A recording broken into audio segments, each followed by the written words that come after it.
جلالی صاحب از این صدا من خاطرام دارن. خوب یک روز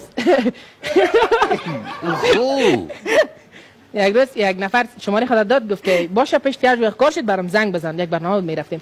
بعد از این وقتی که زنگ زدم صد که میگم که سلام علیکی کردم، چی میگه؟ ما گفتم شناختی، چی میگه؟ شیماستی؟ به ناموسه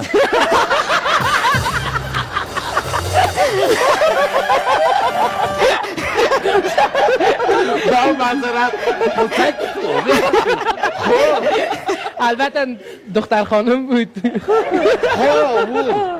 خب چند تا نام دختر وقتی گرفت. خوب دختر خانم بود. بله. شیماستی.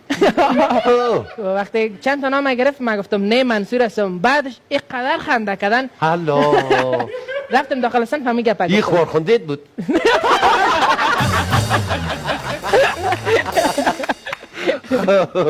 من رفتم امیر داخل صنف یاد کردم که خیلی دیگه ولی واقعا جالب است. صدای خیلی نازک است. در جای دیگه هم رفتم فوتوکاپی میکردم جلالی صاحب. خوب شد. جلالی صاحب رفتم یک روز یک فوتوکاپی میکردم. سر می نفره که پیسه سر میگیره سرش پایان بود. من که داخل شدم گفتم میخوام میره فوتوکاپی کنم. گفت که چی دست است؟ ادم سر صدا کرد گفت کار ادم میشیره را زود خلاص کنین که بره.